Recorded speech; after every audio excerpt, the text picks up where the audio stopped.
para já quero cumprimentar todos os colegas presentes e que nos estão a ouvir.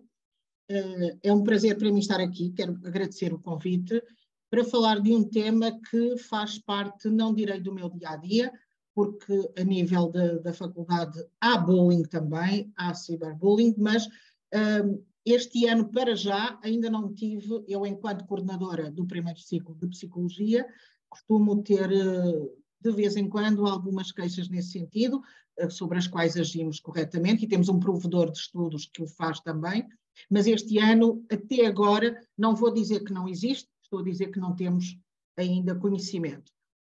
Mas em termos de consulta psicológica, isto aparece muito. Eu acabei de vir do Hospital Escola, em Gondomar, e onde tenho vários casos de problemas de alunos que frequentam o ensino quer público, quer privado, e que têm este tipo de problema, quer de bullying, quer de ciberbullying. Ou seja, é algo que está disseminado por toda a sociedade e que acontece, inclusive, no jardim de infância, ainda que as crianças possam não ter noção do que estão a fazê-lo, mas já acontece. Por isso, quanto mais cedo nós começarmos a intervir, quanto mais cedo prevenirmos, muito melhor será. Eu vou passar alguns slides, eu vou-me debruçar, penso que os colegas também irão fazê-lo mais sobre o cyberbullying, porque realmente nesta nova geração digital é aquilo que extravasa o campo da escola, ou seja, os muros da escola, e acompanha muitas vezes quem sofre as vítimas, através da vida, porque tudo o que vai para a net é muito difícil retirar ou é impossível. Por isso, para além de falar do bullying que todos conhecemos, que acontece diariamente, o bullying social, o bullying físico, o físico, por exemplo, é muito mais propenso a ser usado pelos rapazes, e o bullying social pelas raparigas, tudo isso que nós já vimos falando e já se vem investigando há algum tempo. O que é facto é que no ciberbullying nós temos muita dificuldade em saber quem são, não as vítimas, isso sabemos perfeitamente, mas quem são os agressores. E espectadores, neste caso, são todos eles. Uma das coisas que no bullying nós temos que ter muita atenção também é com os chamados espectadores, porque muitas vezes estes são coniventes porque não falam no que está a acontecer, mas por outro lado podem sentir-se extremamente mal e normalmente nós não lhes damos a atenção suficiente, não se faz o acompanhamento suficiente como se faz, por exemplo, às vítimas ou aos agressores. No ciberbullying, isto é muito difícil saber, não é? Os espectadores são todos, eventualmente, mas quem é o agressor? Quem é que postou pela primeira vez aquela foto, ou seja lá o que for? Nós não conseguimos saber e isso torna ainda mais complicada a situação. Obviamente que o ciberbullying é utilizado por crianças mais velhas que têm acesso aos meios digitais. Eu vou compartilhar a tela, não sei se estão a ver, bem. Sim? Sim, perfeitamente. Obrigada. Então, o que vou falar são, acima de tudo, em algumas estratégias de prevenção e intervenção. Vou falar muito rapidamente de algumas das definições, só para introduzir as estratégias de prevenção. E uma das coisas que nós sabemos é que o cyberbullying é realmente uma expressão nova do bullying, é uma nova forma de exprimir. Enquanto que no bullying nós consideramos que é bullying quando as situações de violência, qualquer que ela seja, acontecem ao longo do tempo, ou seja, tem que haver um tempo em que não pode ser uma vez só, tem que haver uma ação repetida. Aqui basta haver uma vez, porque, como já disse, o que vai para a nuvem, o que vai para a net, fica para sempre, como a maior parte das pessoas dizem. O que acontece geralmente é que estas ações podem ser por e-mail, por chat, por blog, telemóvel, seja como for. O que acontece é que tem sempre a ver com uma agressão, é sempre uma ameaça ao bem-estar da pessoa e provoca um desconforto. E depois tem a problemática de serem visíveis por um número ilimitado de pessoas. Nós não sabemos quantas pessoas é que podem ver determinada situação. Enquanto que o bullying, independentemente do tipo de ser homofóbico, de ser físico, ser social, seja o que for, é restringido geralmente ao campo da escola, por exemplo, aqui o bullying é disseminado. Não sabemos quem é que vai ter acesso àquelas situações. Por isso, aqui geralmente basta acontecer uma vez por isso para que nós considerarmos que é bullying, que é ciberbullying. Enquanto, em termos de género, por exemplo, os rapazes tendem mais a intimidar por sexting, ou seja, envio de mensagens de natureza mais sexualizada. Aqui também há algumas diferenças em termos do sexo. As raparigas, o que acontece, as ciberbullies, o que fazem é espalhar mentiras, boatos, segredos, coisas que lhes foram contadas pelas vítimas, só tu é que sabes, mais ninguém sabe, e elas depois colocam isto em posts e espalham pela net. Também listas de amigos, ou seja, qualquer comunicação económica, eletrónica serve para divulgar estas mentiras, estes boatos. As vítimas muitas vezes passam elas próprias a ser os ciberbullies. Porquê? Porque muitas vezes são vítimas de bullying na escola e a forma que têm de revidar é fazerem atrás de um computador, atrás de um telemóvel, seja do que for. E por isso a tal dificuldade que nós temos em muitas vezes saber quem é a vítima, quem é o agressor. Estas são algumas das faces do cyberbullying: o flaming, as lutas online, o sexting, que é envio de mensagens de conteúdo mais erótico e sexual, o harassment, assédio, e a denigration, que é a denigração, o falar mal, os boatos, tudo isso.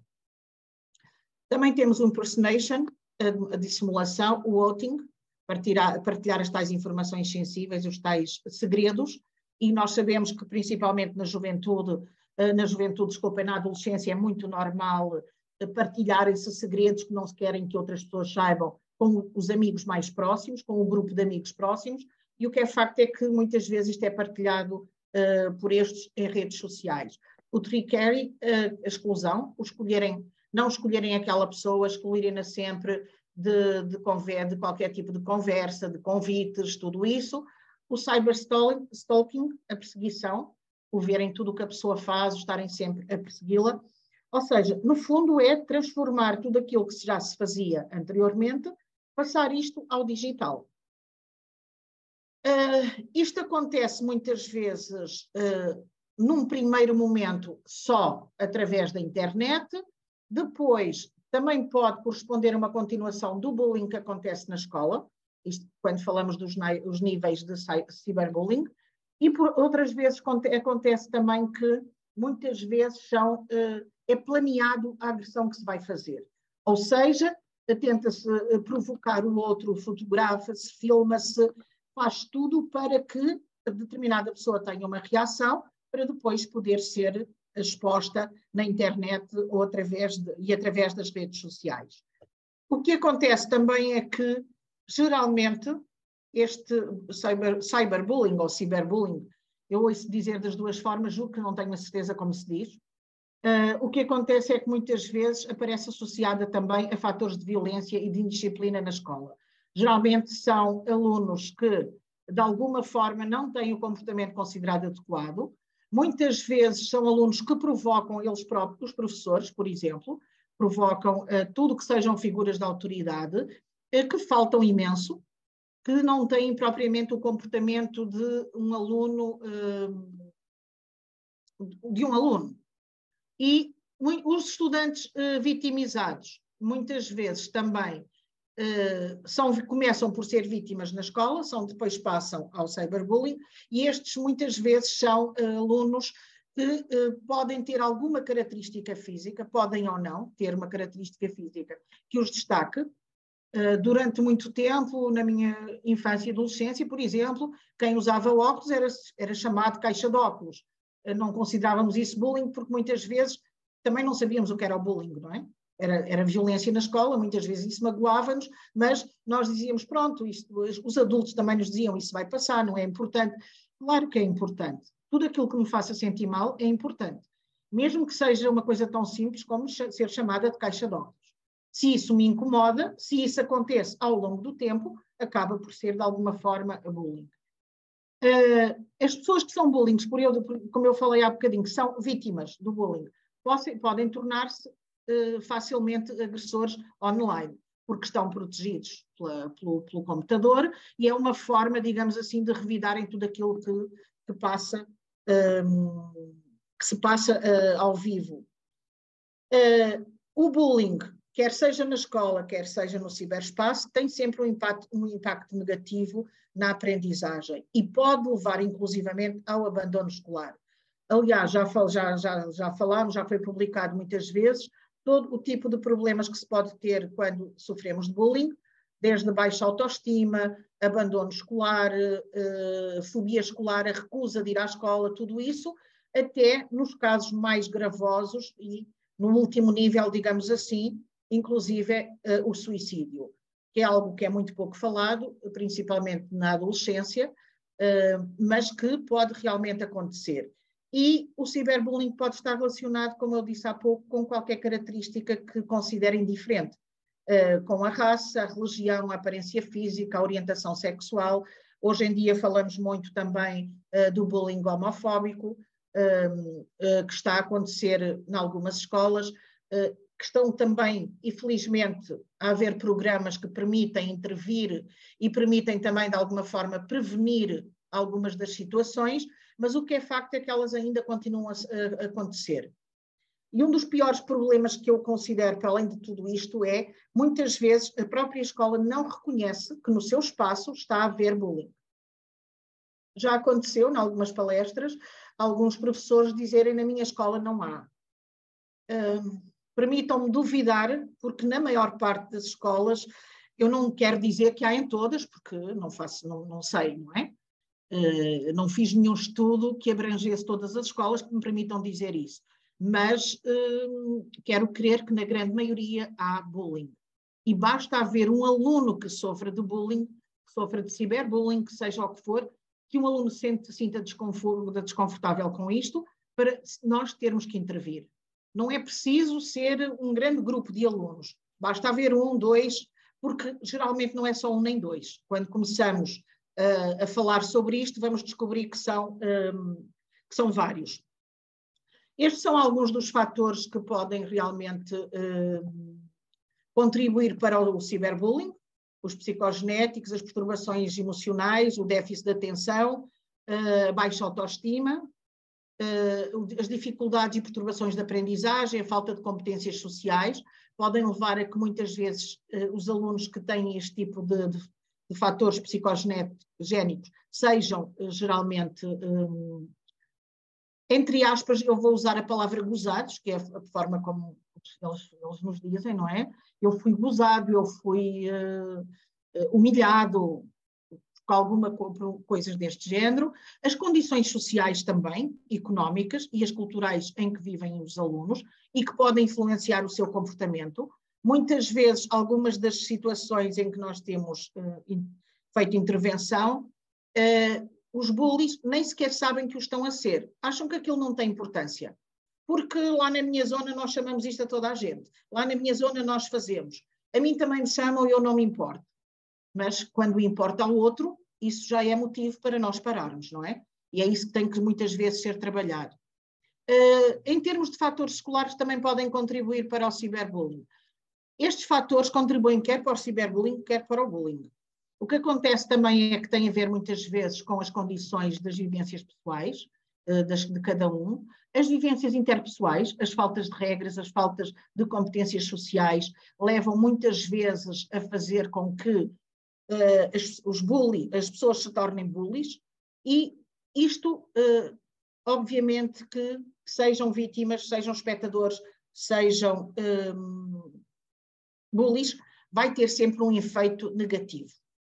Não tem nada de positivo, por mais que eu que vejo sempre alguma coisa positiva nas situações, aqui é difícil nós considerarmos que há situações positivas, que alguém ganha alguma coisa de positivo com estas situações.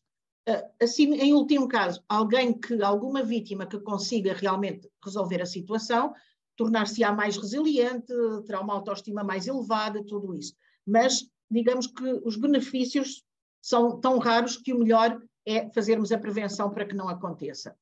Eu não sei quanto tempo tenho, mas porque não vi realmente, eu vou passar um bocadinho à frente para falar da prevenção, porque acontece que prevenir é geralmente aquilo que nós mais tentamos, porque depois das coisas acontecerem, o remediar, o intervir, traz muitas vezes, o mal já está feito, como se costuma dizer, então o melhor mesmo é nós prevenirmos. Algumas das consequências vão desde o isolamento social, o não querer ir à escola, o querer ficar em casa. São pessoas que muitas vezes se viram para os jogos digitais exatamente para não terem que se relacionar com os outros.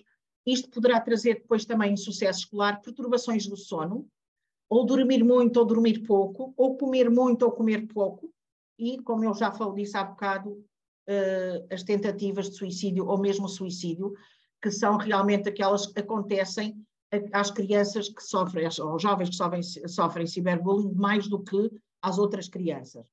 O que é importante também é que estas vítimas acontecem também, muitas vezes, vai refletir-se no percurso escolar delas, as notas baixam, às vezes são alunos médios ou bons alunos e de repente começa a haver um decréscimo nas notas. Os professores começam-se a queixar de uma certa falta de concentração, com demasiada movimentação, com o esquecimento dos trabalhos, ou seja, o aluno que muitas vezes era um aluno até com competências adequadas, cumpridor, deixa de o ser.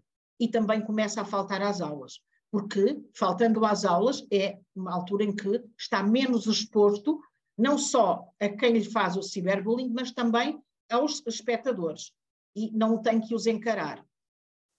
As motivações muitas vezes são individuais, mas o que acontece também é que, e isto no bullying também acontece, em termos das famílias, geralmente as crianças que são vítimas de bullying, a maioria delas são filhas de pais superprotetores. Há uma supervisão excessiva ligada a estas crianças e faz com que elas ganhem pouca autonomia, com que elas depois não saibam defender-se perante situações adversas. E o que é óbvio é que, uma vez acontece uma situação, o agressor vê que dá resultado, vai continuar a utilizar a mesma estratégia. E a vítima vai cada vez ficando pior. Por isso, muitas vezes temos que trabalhar muitas vezes, eu direi sempre, não só com a criança, com o meio envolvente, que inclui os pais e os professores, e a escola realmente aqui tem um papel absolutamente importante.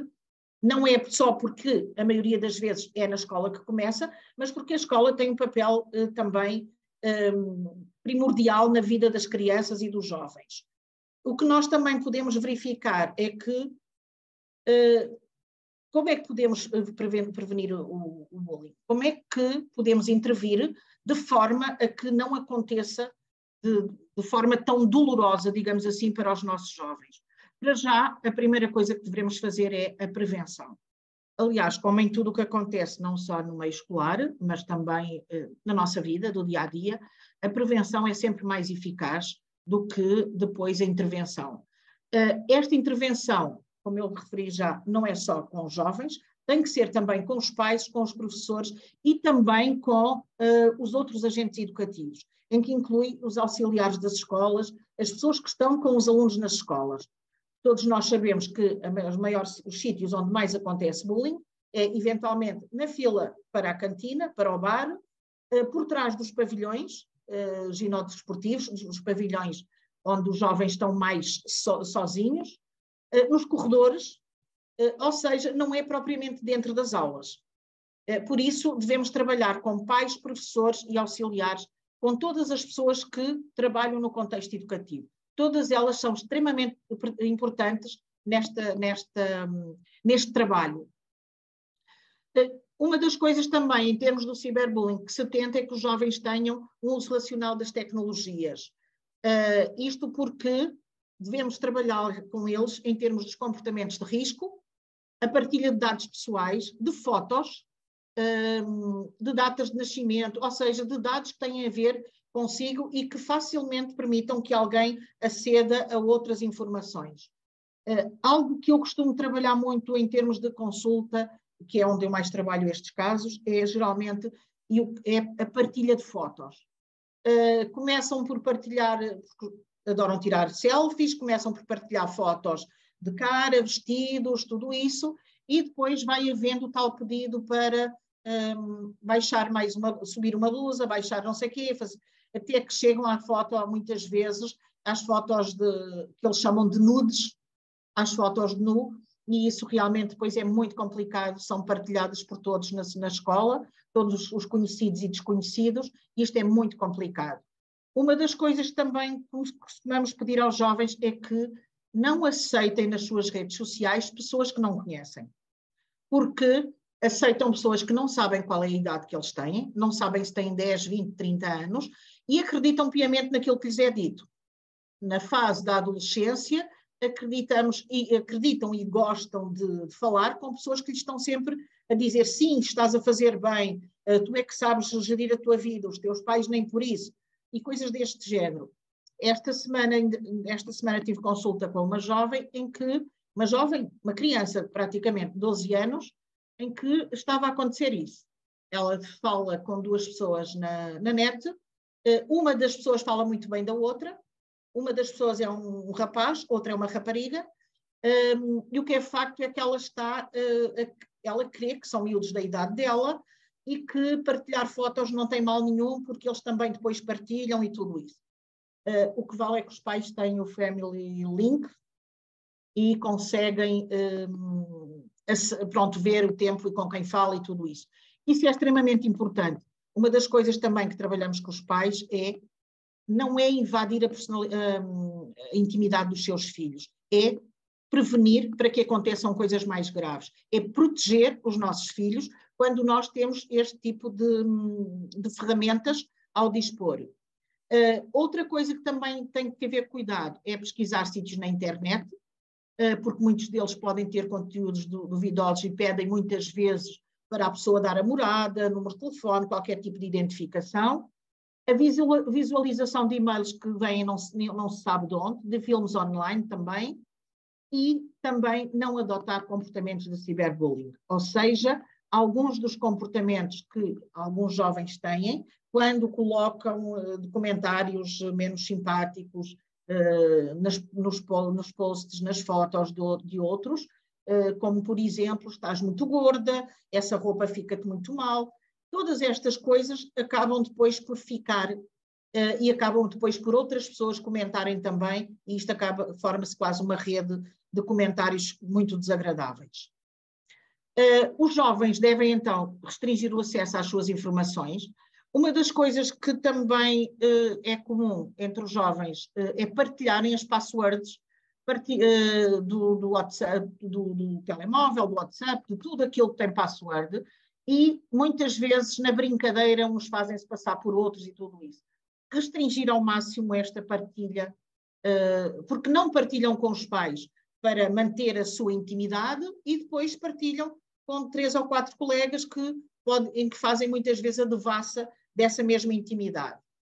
É importante também serem ensinados a respeitar o próximo e a usar de forma adequada as informações que sabem, isto porque é muito importante, obviamente, e é muito bom para todos nós, o uso da internet. Eu, pessoalmente, sou uma fã absoluta do uso da internet, mas, obviamente, que ela tem que haver cuidados específicos no tratamento da internet. Não se pode deixar uma criança ter acesso a tudo e mais alguma coisa, estar um tempo ilimitado de volta de um computador, de um telemóvel, de um tablet, seja do que for, e muitas vezes a falar não sabemos com quem. Porque muitos pais dizem, o meu filho é muito sossegado, está há muito tempo no quarto dele, no computador, a fazer pesquisa. Que tipo de pesquisa é que ele está a fazer? Com quem é que ele está a falar? É um trabalho para a escola? De certeza. Muitas vezes não é. Muitas vezes a desculpa para se aceder e estar mais tempo é vou fazer um trabalho que os meus professores mandaram fazer. E a maior parte, muitas vezes, não é estar com amigos ou com desconhecidos que eles consideram amigos. Por isso, a formação de pais e professores é importante para isto, para perceberem que os jovens muitas vezes podem apresentar algum tipo de comportamento diferente, como, por exemplo, haver alterações de comportamento, labilidade emocional, ou seja, estarem muito bem, daqui a pouco estarem a chorar, haver uma grande mudança em termos de humor. Obviamente que na adolescência estas mudanças de humor são muitas vezes normativas, mas até que ponto é que é normal o que está a acontecer? Temos que ter bastante cuidado com isso e não é normalizar tudo. Isto é da idade e pronto. Obviamente que também não é só porque a criança um dia de manhã chora, à tarde está a rir ou está de outra forma, nós vamos considerar logo que tem um problema. Não. Temos que perceber também, temos que acompanhar a criança ou o adolescente para perceber isso. Depois, os comportamentos de hetero ou autoagressividade. Muitas vezes começam a ser muito agressivos com os outros, outras vezes começa a haver cortes, geralmente em sítios, nos braços, por exemplo, que não são visíveis, ou nas pernas. Muitas vezes conseguem estar, mesmo no verão, com as mangas, com os braços postos de determinada forma que não se vê. Aqui também há que ter alguma atenção, muitas vezes pode ser só para chamar a atenção, outras vezes é mesmo corte. De qualquer forma, mesmo que seja para chamar a atenção, o que é que está por trás disso? Depois, alteração do rendimento académico. Alguém que é muito bom aluno ou que é um aluno médio, de repente começa a descer o seu rendimento. Porquê? O que é que está a acontecer? Isolamento social, não querer estar com os outros, querer estar sozinho. Alteração do padrão do uso das tecnologias de informação. Por exemplo, ou estar mais horas ou não querer de todo usar as tecnologias de informação. Ou seja, depois é um pouco complicado esta situação. Pode acontecer muito ou pode acontecer pouco. Mas há uma alteração do comportamento e isso é que temos que tomar atenção. Depois, os pais e os professores devem tentar que os alunos usem estes equipamentos isolados, sozinhos.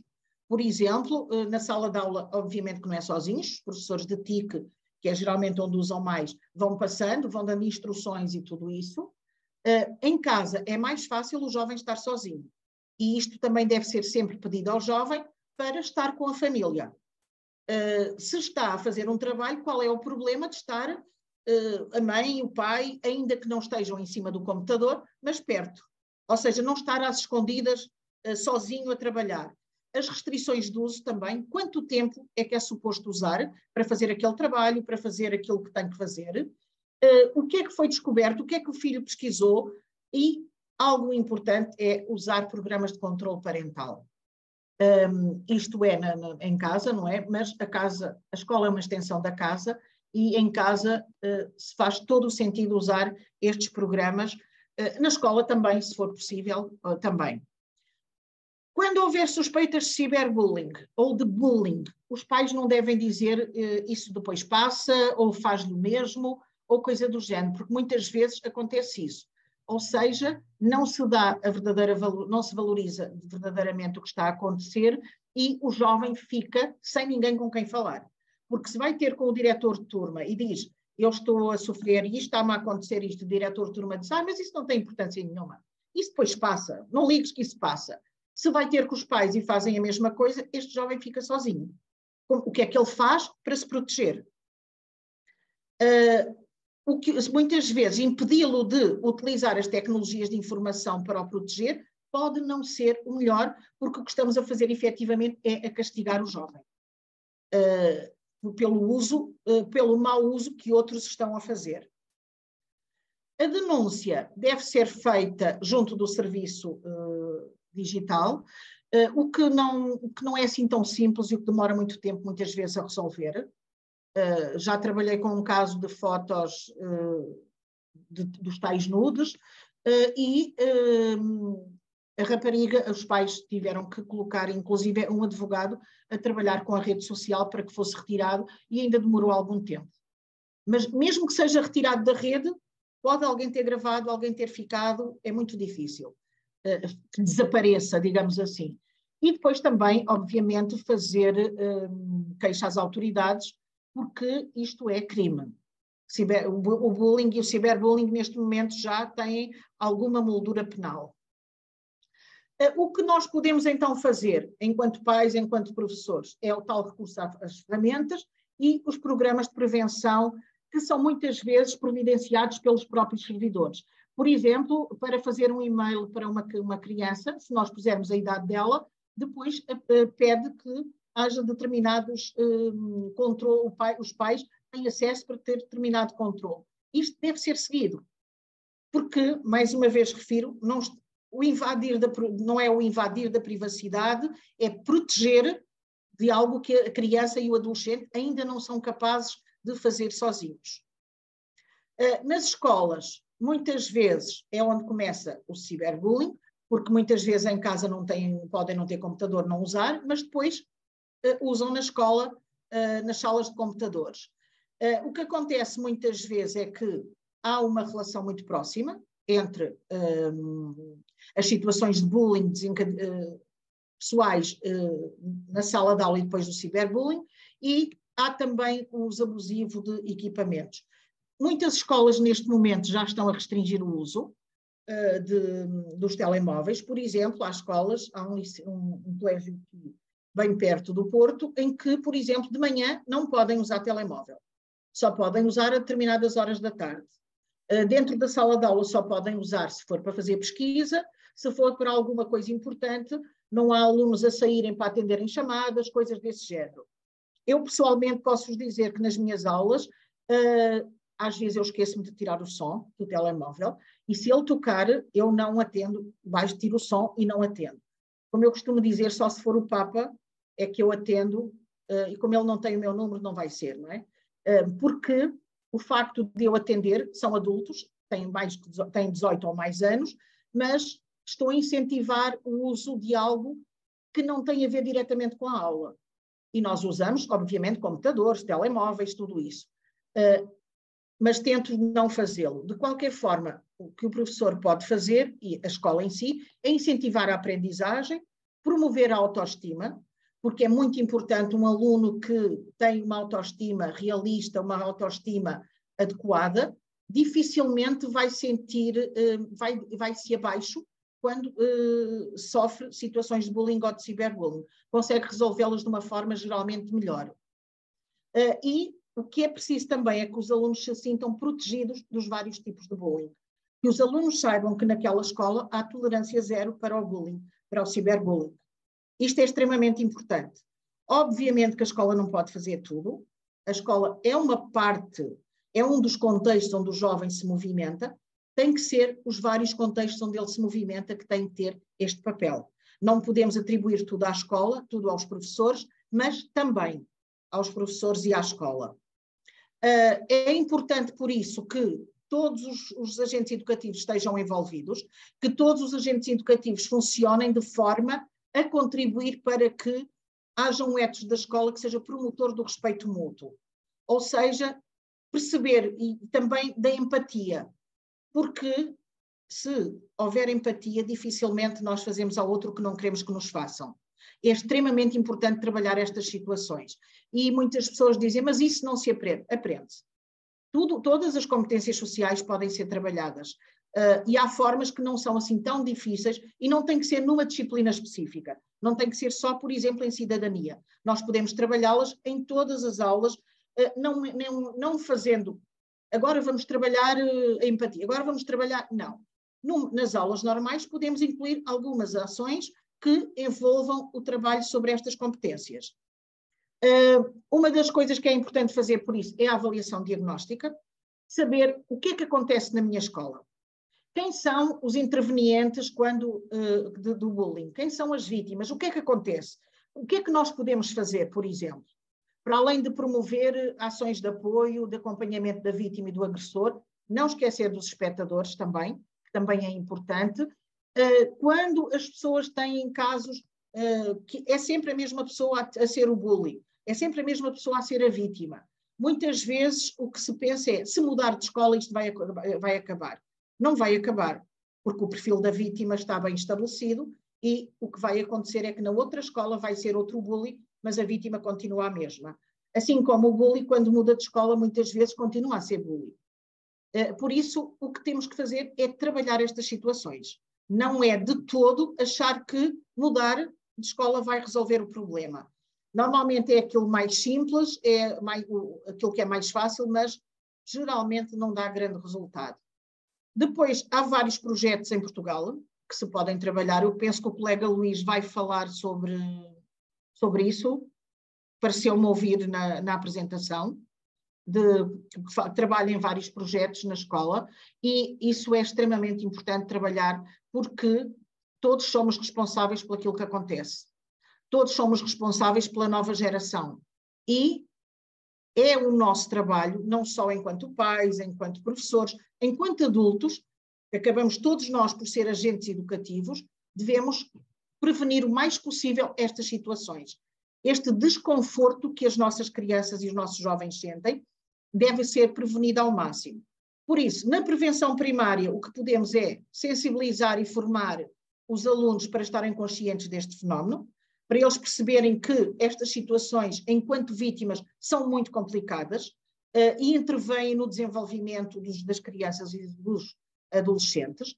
Em termos da prevenção secundária, definir as formas de prevenção.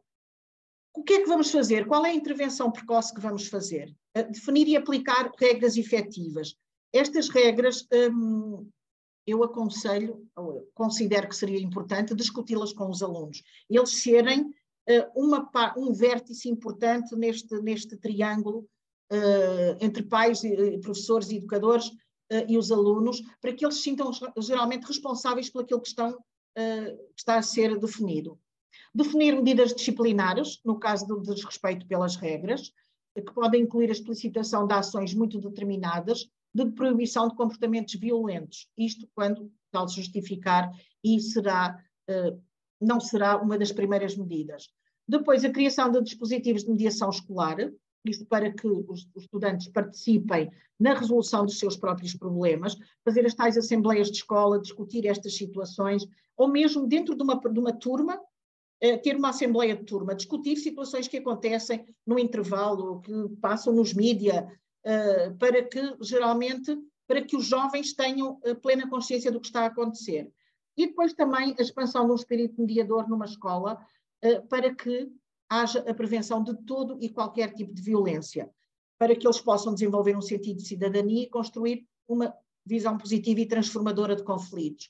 Saber que a maioria dos conflitos não levam a nada. Nós, quando estamos a iniciar um conflito, geralmente o que fazemos é estar muitíssimo envolvido e levar imenso tempo, perder imensas energias com essa situação, energia essa que depois não utilizamos para a aprendizagem e para a nossa vida em geral. Outras estratégias, por exemplo, instalação de software de monitorização e controle dos computadores, que são usados pelos alunos, em que não podem usar determinados sites, por exemplo. Eu posso dizer, no hospital onde trabalho, nós não podemos aceder a todos os sites. Estão bloqueados alguns. E não é por causa de fazermos ciberbullying, eventualmente é para não perdermos tempo ou coisa do género. De qualquer forma, informação também dos servidores dos recursos online e o cancelamento de contas quando estas começam a ter propaganda de bullying, de ciberbullying. A criação de meios para denúncia anónima. Às vezes é importante, os alunos têm muita dificuldade em dizer eu estou a ser vítima de bullying, de ciberbullying. Muitas vezes o diretor de turma, por exemplo, a própria direção, ter uma caixa junto à porta em que não seja possível os alunos abrirem, mas que possam colocar lá pedidos expressos de ajuda, de situações que estão a viver tudo isso. E também pedir muitas vezes para alunos mais velhos acompanharem os mais novos, serem monitores dos mais novos, no sentido também de serem um pouco os confidentes, de os protegerem também e de os ensinarem a trabalhar e a reagirem a estas situações mais violentas. Depois, pronto, uma das coisas muito importantes também é analisar estas situações e antes de castigar, de expulsar, de tudo isso, perceber o que é que está a acontecer e tentar ajudar todos estes intervenientes, porque todos eles, no fundo, acabam por ser vítimas, seja da própria escola, seja da família, seja do que for, todos eles acabam por estar em sofrimento. Por isso, nós temos que ajudar a maioria deles, temos que trabalhar com eles, com os jovens que sofrem, são vítimas, com os jovens que são bullies e com os espectadores, com todos estes. É importante que os pais, por exemplo, acompanhem os filhos, obviamente, mas eu queria chegar, desculpem, o papel dos pares, das vítimas, por exemplo, uma das coisas que é solicitada. Eu não sei se alguém me diz qual é o tempo que eu tenho. Eu não tenho muita noção de tempo. E não quero estar a ocupar o lugar dos colegas. O tempo Ana, sim, nós tínhamos combinado entre 20 a 25 minutos e já passou um bocadinho mais. Eu peço desculpa, é porque eu não tenho noção de tempo, eu preciso sempre... Sem problema, Ana, obrigada. Eu vou só falar do papel dos pares, ou então, deixem-me ver. Pronto. Eu depois também vou deixar este material, depois, se os colegas que quiserem ver... eu vou passar para os observadores, que são os tais espectadores, observadores, que são aqueles que muitas vezes nós não há assim uma preocupação tão grande. E estes têm a responsabilidade de registarem o que veem e quando, não encorajar o comportamento, e muitas vezes eles não encorajam, mas também não evitam, não impedem. Não reenviar mensagens, se consideram que aquilo não é inadequado, não passar para outros, não dizer, olha que coisa tão gira que está aqui, vê lá o que é que aconteceu. Não rir de piadas que não são apropriadas e que estão a humilhar outra pessoa, não coagir só para se sentirem integrados, para se sentirem parte do grupo, defenderem a vítima, denunciarem a agressão, mesmo que seja anonimamente, a um adulto, que pode ser o professor, um auxiliar, os pais, seja quem for, mas denunciarem estas situações. E eu peço desculpa por ter levado este tempo,